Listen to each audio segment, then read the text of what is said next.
Kom maar.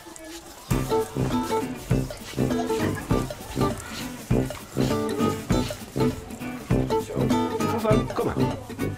Doe jij je jas uit? Dan ga ik met Foefan er gooien.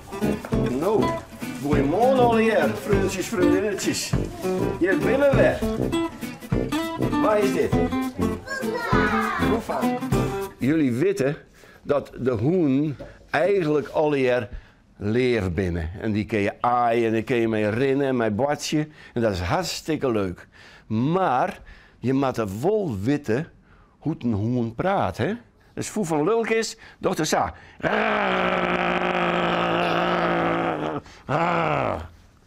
Maar Foefan is nooit lulk. Ze leren te zien wat een hoen vertrouwd is als net. Dat ze net bieten worden, dat ze rustig met een hoen omgaan kunnen. En dat ze net benauwd meer binnen van een hoen.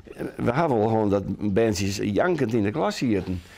En op huis staan. We hadden er een die ziet op een stoel, Bob op de tafel. Maar aan het eind van de tweede les kwam er toch een streek er voet van. Dus ze krijgen betrouwen. En als het hoentje net snuffelt? Dan... Zullen we dat eens oefenen? Nog een vleegstoom en een dochter Sa. Nou, dan reis ik gauw terug, want dan wil je het net. Ja? Dat is het. En dan nog een keer recht. Hij vindt het leuk. Aai maar. Tuutje op het snoetje. En wie is de eerste benauwd? Is het helemaal clear nou? Ik mijn Foefan. Dat doorstaan net.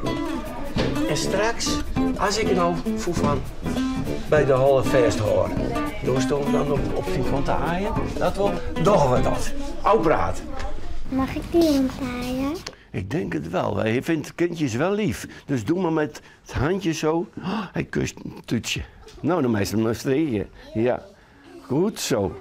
Knap hoor. Mag ik die hond aaien? Ja, hij vindt het goed. Goed zo, Eline. Ja, net op een kop. Hoe is het dan Shen of een hoen net knuffel je wel? Als die zijn staart omhoog heeft of dat hij dan helemaal zijn oren omhoog heeft en dan gaat hij grommen. Dan moet je niet naar hem kijken, maar dan moet je gewoon rustig doen alsof er niks aan de hand is. Ja? Grauw wordt poepieskien.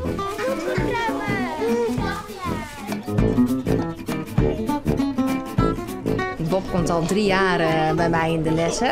En ik vind het gewoon heel belangrijk dat kinderen leren hoe je een hond benadert, hoe je met een hond omgaat, hoe je een hond aait. En dat leert hij ze allemaal. Hij maakt ze er even bewust van. Ook hoe je het eten geeft. En dat zijn dingen, als kinderen zelf geen hond hebben, dan weten ze dat niet. En niet bijvoorbeeld zo hoog doen, want dan bijt hij in je hand. En ook niet zo, want dan bijt hij al helemaal. Dan lijkt het niet best wel spannend, een hoenenbrakje aan. Nee. Nee? Want hij is eigenlijk wel aardig en hij kan niet zoveel bijten. En hij kent ons ook.